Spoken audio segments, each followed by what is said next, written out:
Hello भाई, नमस्कार। कैसे हो आप सभी? तो हमारी सीरीज चल रही है भाई कक्षा 6 की, जो हिस्ट्री की बुक नहीं, हमारी इतिहास की बुक है, हमारे अतीत भाग 1। उसी की सीरीज चली हुई है। तो आज हम पढ़ने वाले हैं क्या बताती हैं हमें किताबें और कब्रें। क्या भाई, जो उस समय पे किताबें लिखी गई थी, कब्रें हैं, उनसे हमें आज के बारे में क्या जानकारी मिलती है कि वो उस समय इतिहास में क्या क्या घटनाएं घटी, इनसे हमें क्या क्या जानकारी मिलती है, इसके बारे में आज पढ़ेंगे। तो शुरू में थोड़ा एक बच्चे की फ़ोटो के साथ कहानी दी हुई है, ताकि हम बस जान सके, समझ सके, सोच सके, हमारी जिज्ञासा बढ़े कि इसमें क्या दिया गया है। तो पढ़ते हैं। पुस्तकालय में मेरी मेरी नाम की एक लड़की है। जैसे ही घंटी बजी, शिक्षक ने छात्रा को अपने साथ आने को कहा। आज वे पहली बार पुस्तकालय जा रही थी। भाई फर्स्ट टाइम जा रहे थे पुस्तकालय। मेरी ने देखा कि पुस्तकालय उसकी कक्षा से काफ़ी बड़ा था। भाई जो पुस्तकालय है वो कक्षा से काफ़ी बड़ा था, और वहाँ किताबों से भरे कई रैंक थे। कोने में एक अलमारी थी जो मोटी मोटी किताबों से भरी थी। ठीक है भाई, एक साइड में कोई किताब अलमारी होगी, उसके अंदर काफ़ी मोटी मोटी किताबें थी। मेरी को एक अलमारी खोलने की कोशिश करते देख शिक्षक ने कहा, यह अलमारी में अलग अलग धर्मों से जुड़ी हुई महत्वपूर्ण किताबें हैं। कि भाई नो किताब है महत्वपूर्ण में क्या की धर्म की, हाँ अलग अलग धर्मों की महत्वपूर्ण किताबें हैं। क्या तुम्हें मालूम है कि हमारे पास वेदों का भी एक संग्रह है। यानी कि मेरी सोचने लगी वेद क्या हुआ है। भाई वेद, बस वो तो किसी का नाम हुआ, वेद क्यों हुआ, सोचने लगी। तो चलो पता लगाई। दुनिया के प्राचीन दुनिया के प्राचीनतम ग्रंथों में एक क्या है, ये वेद है भाई। यार पेन खो गया यार, क्या लगा निशान नहीं। दुनिया के प्राचीनतम ग्रंथों में एक जो वेद है वो दुनिया के जो प्राचीन ग्रंथों में मत है एक है। शायद तुमने वेदों के बारे में सुना होगा। वेद 4 हैं। कितने वेद है भैया? 4। ये इंपॉर्टेंट क्वेश्चन में आता है। ऋग्वेद, सामवेद, यजुर्वेद, अथर्ववेद, और सबसे पुराना वेद है ऋग्वेद। क्या आगे पढ़ते हैं। सबसे पुराना वेद है ऋग्वेद, जिसकी रचना लगभग 3500 साल पहले हुई। यानी कि जो ऋग्वेद रचना है, ऋग्वेद की रचना कब हुई? यानी कि लगभग कितना? 3500 साल पहले। जी हाँ। ऋग्वेद में 1000 से ज़्यादा प्रार्थनाएं हैं जिन्हें सूतक कहा जाता है। जो सिंध ऋग्वेद में प्रार्थना है ना, उनको कहा जाता है सूतक। सूतक का मतलब है अच्छी तरह से बोला गया, यानी कि जो अच्छी तरह से बोला गया हो। ये विभिन्न देवी देवताओं की स्मृति में रचे गए हैं। इनमें से 3 देवता बहुत महत्वपूर्ण हैं। कौन कौन से? अग्नि, इंद्र और सोमदेव। सोम का शब्द का प्रयोग है वैसे नॉर्मली शराब नहीं है, शरबत, उसके लिए किया गया। ठीक है, खास पेय पदार्थ। आगे पढ़ते हैं। अग्नि आग के देवता, इंद्र युद्ध के देवता। इंद्र का उपयोग इंद्र देवता यानी कि युद्ध के देवता के लिए। सोम एक पौधा है जिसे एक खास पेय पदार्थ बनाया जाता है। ले भाई थोड़ा आगे कर लेते हैं। अब ठीक है। वैदिक प्रार्थनाओं की रचना ऋषियों ने की थी। किन्होंने की थी? वैदिक प्रार्थनाओं की जो प्रार्थनाएं हैं वेदों में, उनकी रचना किसने की थी? ऋषियों ने की थी भाई। ठीक है। आचार्य विद्यार्थियों को इनके अक्षरों, शब्दों और वाक्यों में बांट कर सहस्त्र पाठ द्वारा कंठस्थ करवाते। कंठस्थ मानी मुंह जुबानी याद कराया जाता था भाई। आगे जो अपने गुरु करते, पहला अध्यापक करते, वो हम बोले जाए कर दे और शिष्य सुने कर दे। उनती एक एक अक्षर ना, एक एक शब्द ना, एक एक वाक्य ना अपना कंठस्थ कर दे, याद करे। एक तो साहब कैसे पर रट्टा मारे कर दे। अधिकांश सूतकों के रचयिता सीखने और सिखाने वाले पुरुष थे। या अधिकांश यानी कि ज़्यादातर, बस ज़्यादातर जो सूतक हैं उनका रचना किसने की थी? इंसानों ने, यानी आदमी पुरुषों ने की थी, जिसमें से सीखना और सिखाने वाले पुरुष ही थे। कुछ प्रार्थनाओं की रचना ऐसा नहीं की भाई महिलाओं ने नहीं की तो महिलाओं ने भी है, परंतु ज़्यादा प्राथमिकता पुरुषों की थी। ऋग्वेद की भाषा प्राक संस्कृत, क्या क्या भाषा थी? एक तो प्राक संस्कृत है या वैदिक संस्कृति, ये एक ही बात है भैया, कहलाती थी। तुम स्कूल में जो संस्कृत पढ़ते हो उससे यह भाषा थोड़ी भिन्न थी, थोड़ी अलग थी।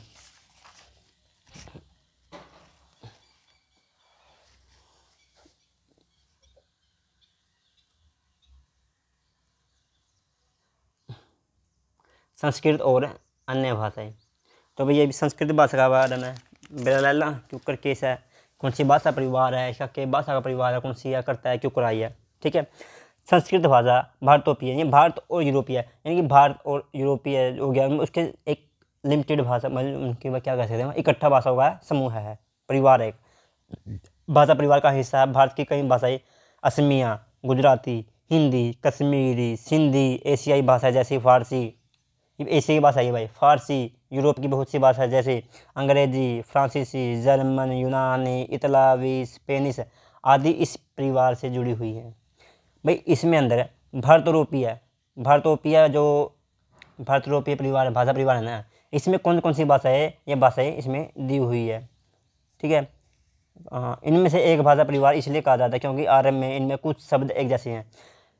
भाई देखो, है तो अलग अलग क्षेत्र है, परंतु इनको फिर भी एक भाषा परिवार क्यों कहा जाता है, क्योंकि इनमें जो शब्द है ना वो मिलते जुलते हैं, आपस में एक दूसरे के आसपास लगते हैं। जैसे उदाहरण के तौर पर मातृ है संस्कृत शब्द का है, माँ हिंदी का है, मदर अंग्रेजी का। लैंग्वेज तीनों अलग अलग है। हाँ, ये मानते हैं कि बस संस्कृत से ही हमारी हिंदी का जन्म हुआ है, परंतु है तो चेंज ना, अलग तो भाषा हो ही अभी प्रेजेंट में, तो क्योंकि संस्कृत भाषा और हिंदी भाषा अलग अलग मानी जाती है अभी प्रेजेंट में।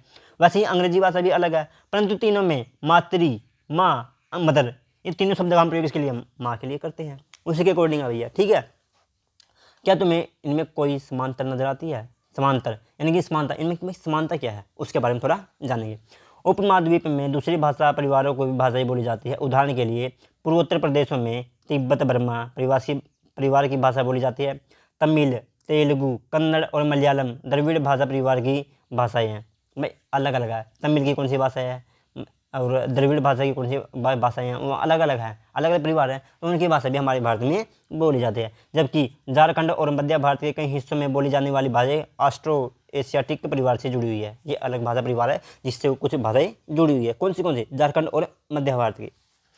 उन भाषाओं की सूची बनाओ जिनके बारे में तुमने सुन रखा है, उन भाषा परिवार को पहचान। भाई जो भाषा हमें आप अपने आसपास बोलते हैं उनकी ये कह रहे हैं, सूची बना लो, पता लगा लो कौन सी भाषा क्या है, कैसे बोली जाती है। जैसे उर्दू को मान लेते हैं, भाई उर्दू किस भाषा में बोली जाती है, पंजाबी है, सिख, गुरुमुखी हो गई लिपि इसकी, ये कौन सी में बोली जाती है, वो उनका हमें पता लगा लें, कोई बात नहीं, बारे में देखें क्या होगा क्या नहीं। अभी पहले इसे कर लेते हैं। हम जिन किताबों को पढ़ते हैं वे लिखी और छापी गई है। अभी हम आज ये किताब पढ़ रहे हैं, ये क्या हुआ है, छापी हुई है और लिखी हुई है, दोनों चीज़ है ना। ऋग्वेद का उच्चारण किया जाता था, श्रवण किया जाता था, न कि पढ़ा जाता था। ऋग्वेद है ना, जो उस समय पर जैसे हम पीछे पढ़ कर आए हैं, उन्हें कंठस्थ यानी गुरुओं के द्वारा अपने शिष्यों को, छात्रों को वो कंठस्थ करवाई जाती थी। वो लिखे हुए ज्ञान नहीं होता था, भाई जो उन्होंने जब श्रवण किया था वही अपने जो आगे बच्चे हैं, छात्र हैं, उनको याद कराते थे। परंतु आज के समय में हमारे पास जो किताबें हैं वो छपी हुई हैं और उनको पढ़ा भी जाता है, लिखा भी जाता है, ठीक है। लिखने के तौर पे अभी मान लेते हैं, हम इसमें क्वेश्चन आंसर करते हैं, इसमें से नोट से बनाते हैं, वही तो है, ना कि पढ़ा जाता था। रचना के कई सदियों बाद इसे पहली बार लिखा गया था। रचना के कई सदियों बाद ऋग्वेद की रचना हो गई, वो याद हो गया, गुरुओं को याद था, गुरु ने अपने शिष्य को सिखाया, उन शिष्यों ने अपने आगे शिष्यों को सुनाया, याद कराया, ऐसे चलता। परंतु उसके कई सदियों बाद इसे पहली बार लिखा गया था। इसे छापने का काम तो मुश्किल से 200 साल पहले, आज से 200 साल पहले ही हुआ है, ठीक है भैया। इतिहासकार ऋग्वेद का अध्ययन कैसे करते हैं? इतिहासकार है भाई, कैसे करते हैं उसके बारे में पढ़ेंगे।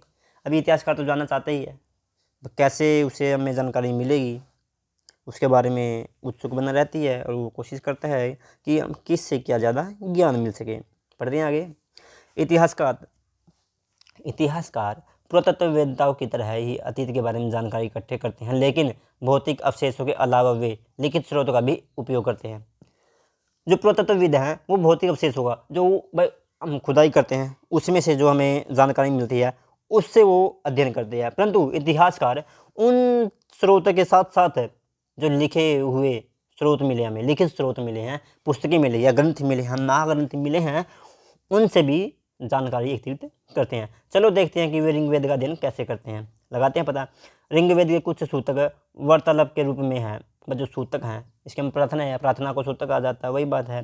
तो उसके कुछ क्या है, वार्तालाप में है, यानी कि जो आपस में जो बात कर रहे हैं, शायद भगवान देवता को बात करते हुए दिखाया गया होगा। पढ़ते हैं। विश्वामित्र नामक ऋषि और देवियों के रूप में दो पूजित नदियाँ, व्यास और सतलुज। ये भैया हमारे जो व्यास है पंजाब में है और सतलुज नदी शायद पाकिस्तान में एरिया के पास है, ठीक है, के बीच यह संवाद के सूक्त का अंश है। एक सूक्त का अंश दिया गया है जो हम आगे पढ़ेंगे। क्या क्या, व्यास और सतलुज नदियों के बीच में और देवियों के बीच ऋषि नाम का एक व्यक्ति था, उसके बीच में जो उनकी बात हुई उसके बारे में करते हैं। अभी पहले थोड़ा ऊपर फैक्ट दिया हुआ है, पांडुलिपि का एक पन्ना, उसको पढ़ लेते हैं।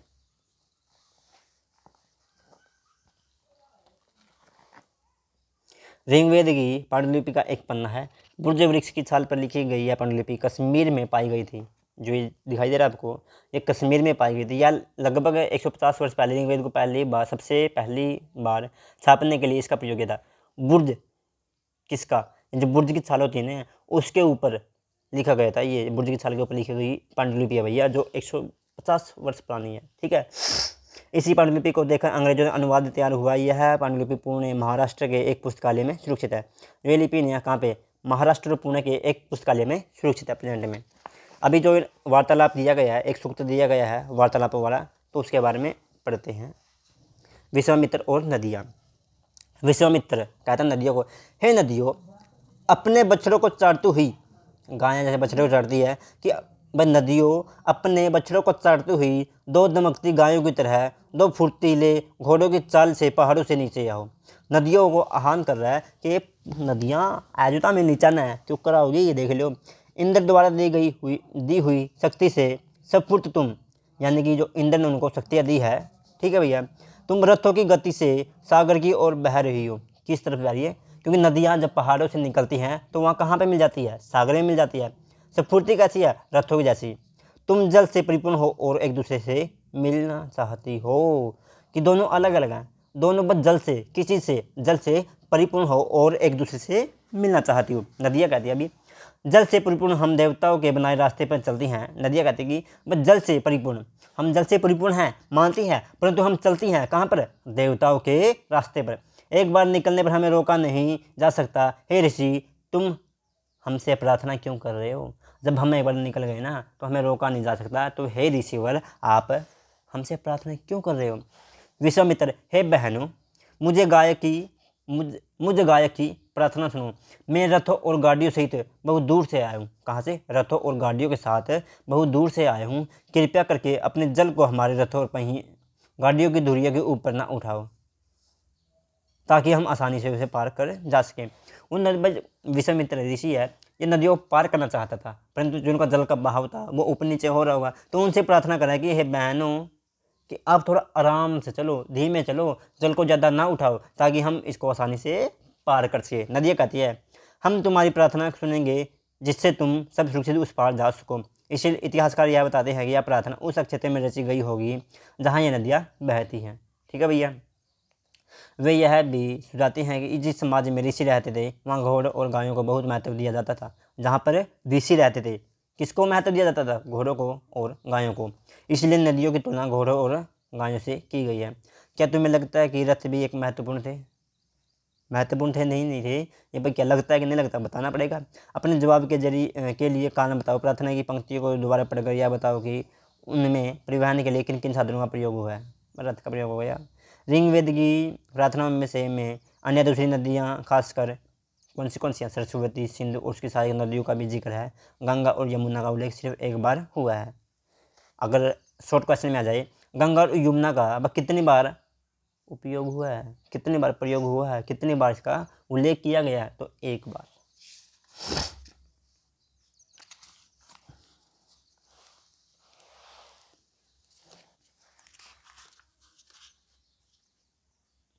मवेशी, घोड़े और रथ। लो भाई इसका पढ़ते हैं अभी। मवेशी, घोड़े और रथ।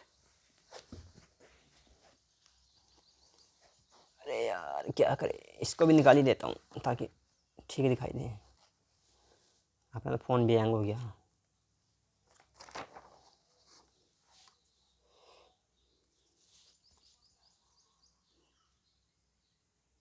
अब ठीक है थोड़ा।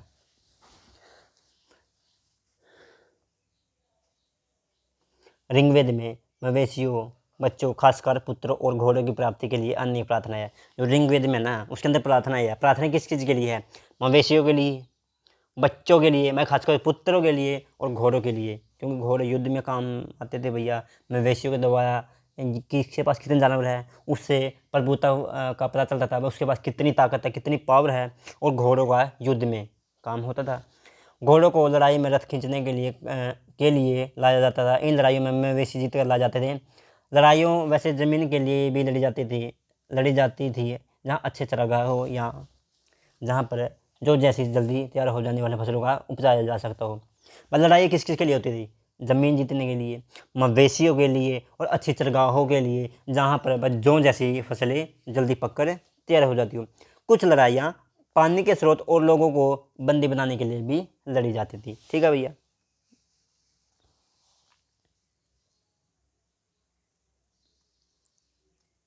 युद्ध में जीते गए धन का कुछ भाग सरदार को रख लेते थे। भाई जो युद्ध जीतता था, जो उनका सरदार होता था, कुछ भाग तो वो रख लेता था तथा कुछ हिस्से पुरोहितों को दिया जाता था, जो हवन कराते थे या फिर जिन्हें समाज में एक विशेष स्थान था उनको दिया जाता था। शेष धन आम लोगों में बांट दिया जाता था। कुछ धन यज्ञ करने के लिए भी प्रयुक्त होता था। यज्ञ की आग में आहुति दी जाती थी। ये आहुतियाँ देवी देवताओं को दी जाती थी। घी अना और कभी कभी जानवरों की भी आहुति दी जाती थी। ठीक है भैया। अधिकांश पुरुष इन युद्ध में भाग लेते थे, बट ज़्यादातर पुरुष ही युद्ध में भाग लेते थे। कोई स्थायी सेना नहीं होती थी, लेकिन लोग सब सभाओं में मिलते जुलते थे और युद्ध व शांति के विषय में सलाह मशविरा करते थे। वहाँ ऐसे लोगों को अपना सरदार चुनते थे जो बहादुर और कुशल योद्धा होते थे। सरदार कैसे लोगों को चुना जाता था? जो बहादुर होते थे और कुशल योद्धा होते थे। ठीक है भैया। लोगों की विशेषता बताने वाले शब्द, बस जो वो शब्द है कौन से हैं जो लोगों की विशेषता बताते हैं, अभी पढ़ते हैं। लोगों का वर्गीकरण काम, भाषा, परिवार और समुदाय, निवास स्थान या सांस्कृतिक परंपरा के आधार पर किया जाता था। बस जो उस समय पर ऋग्वेद काल में लोगों का बंटवारा या वर्गीकरण कैसे किया गया? काम के आधार पर, भाषा के आधार पर, परिवार के आधार पर, समुदाय के आधार पर, निवास स्थान और सांस्कृतिक परंपरा के आधार पर किया जाता है। ऋग्वेद में लोगों की विशेषता बताने वाले कुछ शब्दों को देखिए। अच्छा, वो तो भाई ऋग्वेद ही उठाकर जाना पड़ेगा ना, फिर देखेंगे जब पै जाएगा। पढ़ते हैं आगे। ऐसे दो समूह हैं जिनका वर्गीकरण काम के आधार पर किया जाता होगा। पुरोहित, जिन्हें कभी कभी ब्राह्मण कहा जाता था, तरह तरह के यज्ञ और अनुष्ठान करते हुए दूसरे लोग थे राजा। अभी मुख्य दो वर्गीकरण किए गए। कौन से? एक तो पुरोहितों के लिए, ब्राह्मणों के लिए, और एक है राजा, जो राजा शासन करते हैं। ये राजा वैसे नहीं थे जिनके बारे में तुम बाद में पढ़ोगी। ये ना तो बड़ी राजधानी और महलों में रहते थे, ना इनके पास सेना होती थी। जो आज के समय में हम राजा पढ़ते हैं ना, वो अकबर हो गया, वो हो गया, ये राजा उनसे काफ़ी अलग है। अलग कैसे है? ना तो वो राजधानियों महल, ना तो वो बड़ी राजधानियों में रहते थे और ना ही महलों में रहते थे। ना इनके पास सेना थी, ना ही ये कर वसूलते थे। प्राय राजा की मृत्यु के बाद उसका बेटा अपने आप ही शासक नहीं बन जाता था। उसको कैसे बनाया जाता था? शायद लोकतंत्र मिलेगा भाई फिर तो, अगर अपनी मर्जी से राजा नहीं बन सकता तो। ठीक है। पिछले अनुभाग को एक बार फिर पढ़ो या पता लगाने की कोशिश करो कि राजा क्या करते थे। जो हमने पिछले लेसन पढ़ गए ना, उसके अंदर पढ़ने ही कह रहे हैं, बस पढ़ कर आए हैं तो ठीक है, आगे बढ़ते हैं। जनता या पूरे समुदाय के लिए दो शब्दों का इस्तेमाल होता था। एक था जन, जिनका प्रयोग हिंदी व अन्य भाषाओं में आज भी होता है। जनता व पूरे समुदाय के लिए दो शब्दों का प्रयोग होता था। एक तो था जन, जिसका प्रयोग हिंदी व अन्य भाषाओं में आज भी होता है। दूसरा था विश्व, यानी जिसका विश्व शब्द निकलता है। इस विषय में तुम अध्ययन 5 में विस्तार से पढ़ोगे। जो अगला लेसन है ना, जिसके अंदर वर्गों में बांटा गया, उसके बारे में पढ़ेंगे तो हमें इस विषय के बारे में भी जानकारी मिल जाएगी। ऋग्वेद में विश्व और जनों के नाम मिलते हैं, इसलिए हमें पुरुजन या विश्व, भरतजन या विश्व, यदुजन या विश्व जैसे उल्लेख कई उल्लेख मिलते हैं। अच्छा, जब हम ऋग्वेद के बारे में पढ़ते हैं ना, विश्व और जन के नाम मिलते हैं, जैसे पुरुजन या फिर विश्व, भरतजन या फिर भरतजन विश्व, यदुजन या यदु विश्व, ऐसे नाम हमें उल्लेख मिलते हैं, इसके अंदर मिलता है। तुम्हें इनमें से कोई नाम जान पहचान लगता है? कौन सा लगा भाई? आप जन लगा है नहीं, विश्व तो बहुत कम है, परंतु जनता के लिए प्रयोग किया जाता है। भरत हो गया, ये भी सब हमने सुना हुआ है। चलो आगे बढ़ते हैं। बाकी इसमें क्या दिया हुआ है, एक मिनट भाई। हाँ ठीक है।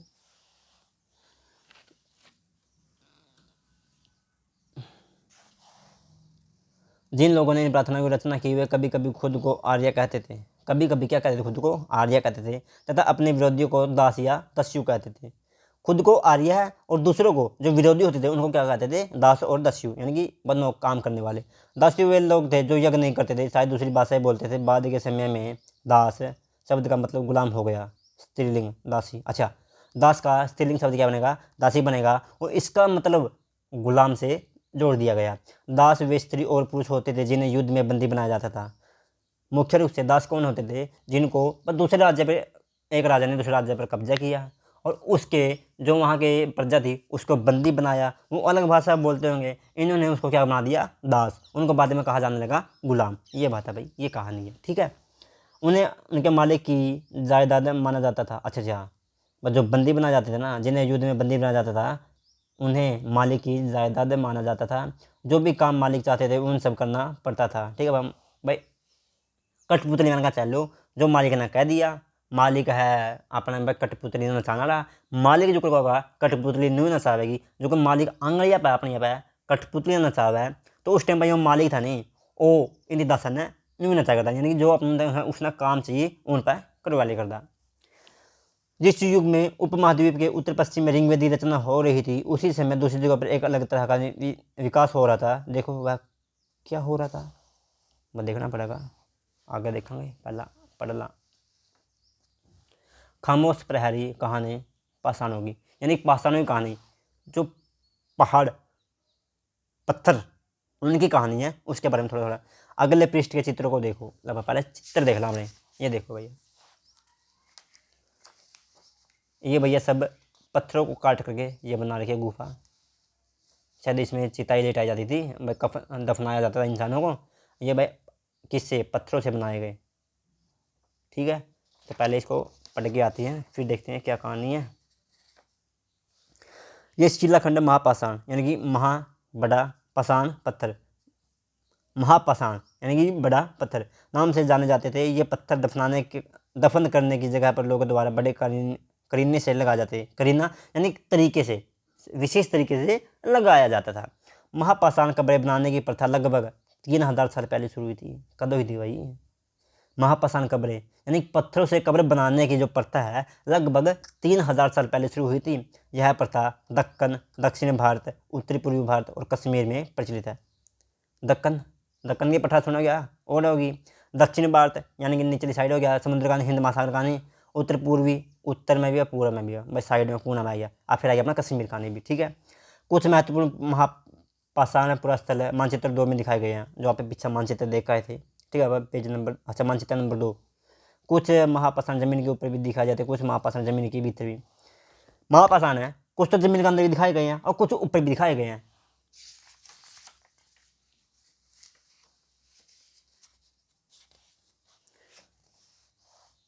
कई बार पुरातत्वविदों को गोलाकार सजाए हुए पत्थर मिलते हैं, कई बार अनोखा अकेला खड़ा हुआ पत्थर मिलता है। ये एकमात्र प्रमाण है जमीन के नीचे कब्रों को दर्शाते हैं। अच्छा जी, बस जमीन के नीचे कब्र दफना रखी है, इसका क्या प्रमाण है? कई बार कोई कल्ला पत्थर गड़े होगा और कई बार पत्थर जो गोलाकार में, जैसे इसके अंदर दे रखे हैं।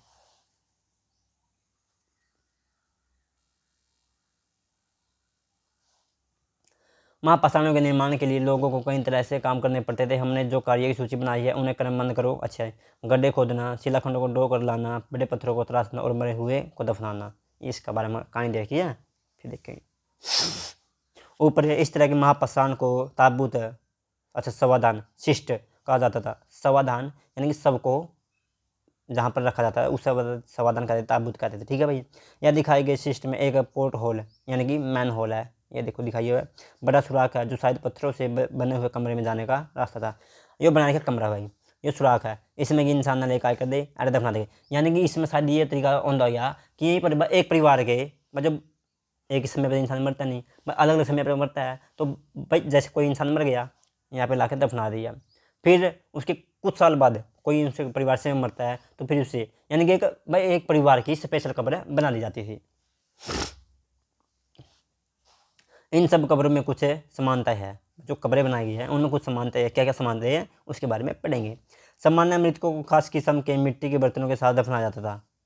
कैसे? खास किस्म के मिट्टी के बर्तनों के, किनको दफनाया जाता था? मृतकों को, जिन्हें अच्छा, काले लाल मिट्टी के बर्तनों, ब्लैक एंड रेड वेयर, अच्छा, के नाम से जाना जाता था। काले लाल मिट्टी के बर्तनों के नाम से जाना जाता था। इनके साथ ही मिले हैं लोहे के औजार और हथियार, घोड़ों के कंकाल, सामान तथा पत्थर और सोने के गहने। आदमी ने जब दबिया, उसका गला जो उसका सम्मान था वो भी दफना दे कर दे, ताकि अगला जीवन में विश्वास कर दोगे, पुनर्जीवन में विश्वास कर देंगे तो वो अगला जीवन में की हेल्प हो सका है, इस खातर वहाँ चीज़ में गला गला दफना दे कर दे। अभी क्या हड़प्पा के शहरों में लोहा का प्रयोग होता था? कौन नहीं होया भाई? हड़प्पा वासियों ने लोहा का आविष्कार कौन नहीं किया था? उसके बारे में उनकी जानकारी नहीं थी।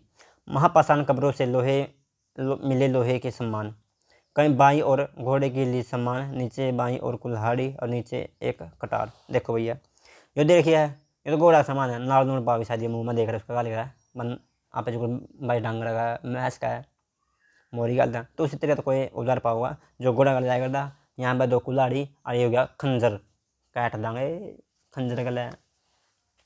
लोगों को सामाजिक समानताओं के बारे में पता करना।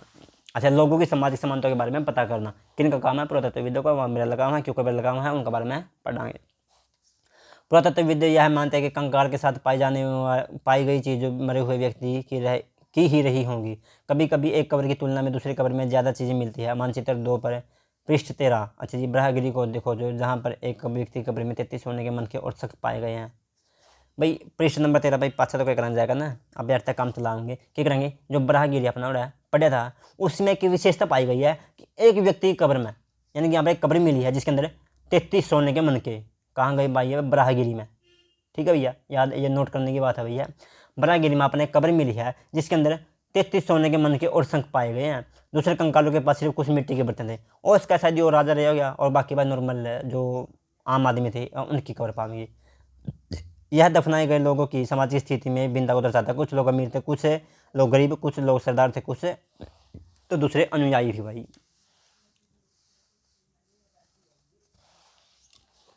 क्या कुछ कब्रगाहें खास परिवारों के लिए थी? हाँ थी, क्योंकि अब जो हम पीछे बढ़ गए हैं ना, बस ताबूत सिस्टम बना जाता था।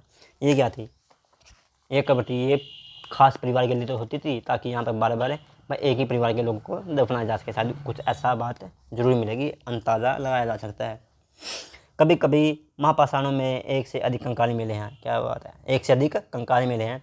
वे यह दर्शाते हैं कि शायद एक ही परिवार के लोगों को एक ही स्थान पर अलग अलग समय पर दफनाया गया था। बाद में मरने वाले लोगों को पोर्ट होल के रास्ते कब्रों में लाकर दफनाया जाता था।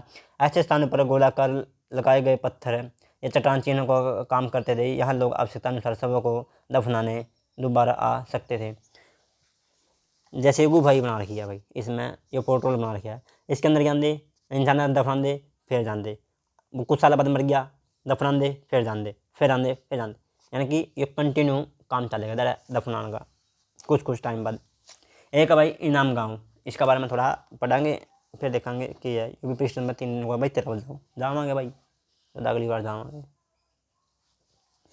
क्या बात है गाइस, देखते हैं आगे क्या होगा क्या नहीं। मानचित्र 2 में पृष्ठ 13 इनाम गाँव को खोजे। यहाँ भीम की सहायक नदी घोड़े के किनारे एक जगह है जहाँ पर लगभग इस जगह पर 3600 से 2700 साल पहले लोग रहते थे। अच्छा, इनाम गाँव है भाई, इसकी क्या विशेषता है? इस तरह जगह पर 3600 से 2700 साल पहले लोग रहते थे। यह वयस्क लोगों को प्राय गड्ढों में सीधा लिटा कर दफनाया जाता था और उनका सिर उत्तर की ओर होता था। कई बार उन्हें घर के अंदर भी दफनाया जाता था। ऐसे बर्तन जिसमें शायद खाना पानी और दफनाए सबके पास रख दिए जाते थे। ठीक है भाई, इन गाँव में जो रहते थे लोग 3600 से 2700 साल पहले तक, उसके बीच का जो अपना टाइम पीरियड मिला है, ठीक है, उसके बारे में ये जानकारी देने लग रहे हैं। उसमें जो वयस्क लोग थे उनको प्राय गड्ढों में सीधा लिटा कर दफनाया जाता था, सिर उत्तर में। अभी भी अगर हम जैसे भाई दाह संस्कार करते हैं तो सिर उत्तर में किया जाता है। कई बार उन्हें घर के अंदर ही दफनाया जाता था, बस जिनके पास आसपास जगह ना हो तो क्या करते थे, घर में दफना देते हैं।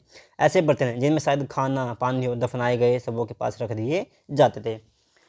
एक आदमी को 5 कमरों वाले मकान के आंगन में 4 पैरों वाली मिट्टी के एक बड़े से संदूक में दफनाया गया था। देखो भाई, एक आदमी को 5 कमरों वाले मकान के आंगन में, एक मकान था उसके कितने थे, 5 कमरे थे और 4 पैरों वाला मिट्टी के एक बड़े संदूक यानी ताबूत बस्ती के बीच में बसा।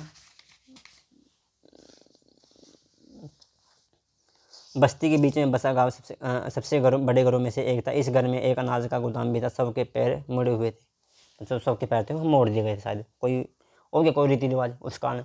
क्या तुम्हें लगता है कि यह किसी सरदार का शब्द है? अपने जवाब का कारण बताओ भाई, मुझे मेरा बताए दो, इतना तो आपने नहीं मेरा। आगे पढ़ते हैं। क्या बताते हैं हमें कंकाल के अध्ययन, क्या बताते हैं हमें कंकालों के अध्ययन, जब कंकाल का अध्ययन किया जाता है तो हमसे क्या जानकारी मिलती है उसके बारे में पढ़ेंगे। छोटे आकार के आधार पर एक बच्चे के कंकाल को आसानी से पहचाना जा सकता है, लेकिन एक बच्चे और बच्ची के कंकाल के बीच कोई बड़ा फर्क नहीं होता। क्या हम यह पता लगा सकते हैं कंकाल किसी पुरुष का था या स्त्री का? कभी कभी लोग कंकाल के साथ मिले सामान को आधार पर इसका अंदाज़ा लगाते थे। उदाहरण के लिए, यदि कंकाल के साथ गहने मिलते हैं तो कई बार उसे महिला कंकाल मान लिया जाता है, लेकिन ऐसी समझ के साथ समस्याएं हैं। अक्सर पुरुष भी आभूषण पहनते थे। भाई ये बात मानने की है, क्योंकि अभी कई बार ने कहा था महिला का पाओगा यो सब, क्योंकि इसके पास ज़्यादा गहने नहीं मिले हैं। परंतु उस समय पर पुरुष भी तो आभूषण पहनते थे। कंकाल का लिंग पहचानने का बेहतर तरीका उसकी हड्डियों की जांच है। चूँकि महिला बच्चों को जन्म देती है, इसलिए उनका कटी प्रदेश या कूला प्रदेश पुरुषों से ज़्यादा बड़ा होता है। ये संबंध कंकालों के आधुनिक अध्ययन पर आधारित है। आज से लगभग 2000 साल पहले चरक नाम के प्रसिद्ध वैद्य हुए। किस नाम का? चरक नाम का। कब? 2000 साल पहले चरक नाम का एक प्रसिद्ध वैद्य हुआ है। उन्होंने चिकित्सा शास्त्र पर चरक संहिता नाम की पुस्तक लिखी थी, किताब लिखी थी। चरक नाम का वैद्य था, उन्हें किताब लिखी चरक संहिता, खुद का नाम पे चरक संहिता नाम की एक किताब लिखी थी। वे कहते हैं कि मनुष्य के शरीर में 360 हड्डियाँ होती है। कितनी? चरक ने कितनी हड्डी बताई है? 360। यह आधुनिक शरीर रचना विज्ञान की 206 हड्डियों से काफ़ी ज़्यादा है। संभवतः चरक ने अपनी गिनती में दांत, हड्डियों के जोड़े, कार्टिलेज को जोड़ कर यह संख्या बताई गई थी। भाई उन्हें पूरे एक एक हड्डी जमा, जोड़ में नहीं है, जोड़ वाली भी अलग अलग बता दी उन्हें। क्या तुम्हारे शरीर के बारे में इसकी विस्तृत जानकारी कैसे इकट्ठा होगी कि मेरा भाई? आगे पढ़ते हैं।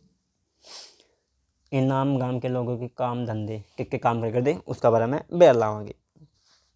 इनाम गांव में पुरातत्वविदों को गेहूँ, जौ, चावल, दाल, बाजरा, मटर और तिल के बीज मिले हैं। बाकी के फसल उगाया कर दे, गेहूँ की, जौ की, चावल की, दाल, बाजरा, मटर और तिल। कई जानवरों की जानकारी हड्डियाँ भी मिली है भाई। कई हड्डियों पर काटने के निशान से यह अंदाज़ा लगाता है कि लोग इन्हें खाते होंगे। गायें, बैल, भैंस, बकरी, भेड़, कुत्ता, घोड़ा, गधा, सुअर, साबर, चितकबरा, हिरण, कृष्ण मृग, खर्रा, नेवला, चिड़िया, घड़ियाल, कछुआ, केकड़ा और मछली की हड्डियाँ। कितने जानवरों की हड्डी मिली है देख लो। ऐसे साक्ष्य मिले कि बेर, आंवला, जामुन, खजूर और कई तरह की रसबरियाँ एकत्र की जाती थी। इनको इकट्ठा किया जाता था। ये भी हमें जानकारी मिलती है। अपना लेसन लोअर लाइक दिया कंप्लीट होने में है, थोड़ा रह गया, पढ़ते हैं। इस प्रमाण के आधार पर इमाम गाँव लोगों को काम धंधों की एक सूची में अपना काम देवा है, आप काम कर देगा नहीं। एटलस में चीन को देखो। लगभग 35 साल पहले यहाँ लेखन की कला के सबसे पुराने उदाहरण पाते हैं। लेखन के सबसे पुराने उदाहरण कहाँ मिलते हैं? चीन में। कब? 35 साल पहले के। यह जानवरों की हड्डियों पर लिखा गया था। अगर बाई चांस ये आ जाए जानवरों की हड्डी पर कब लिखा गया था? किस चीन में। इन्हें भविष्यवाणी करने वाली हड्डियाँ कहा जाता है, क्योंकि यह मान्यता है कि ये भविष्य बताती हैं। राजा लोग लिपिकारों से इन हड्डियों पर सवाल लिखवाते थे। क्या वे युद्ध जीतेंगे? क्या फसलें अच्छी होंगी? क्या उन्हें पुत्र होगा? फिर इन हड्डियों को आग में डाल दिया जाता था, जहाँ इनमें गर्मी से चटक कर दरारें पड़ जाती थी। भविष्य वक्ता इन दरारों को बड़े ध्यान से देखकर भविष्यवाणी करने की कोशिश करते थे। जैसे शायद तुम भी सोच रहे होंगे, ये भविष्य करता कभी कभी गलती भी करते थे। ये राजा शहरों में महल बनाकर रहते थे। उन्हें बेशुमार दौलत इकट्ठी कर ली थी, जिससे बड़े बड़े नक्काशी किए हुए कांसे के बर्तन शामिल है। इसलिए वे लोहे का इस्तेमाल करना नहीं जानते थे। ठीक है भैया। तो भैया आज का अपना इतना ही, धन्यवाद।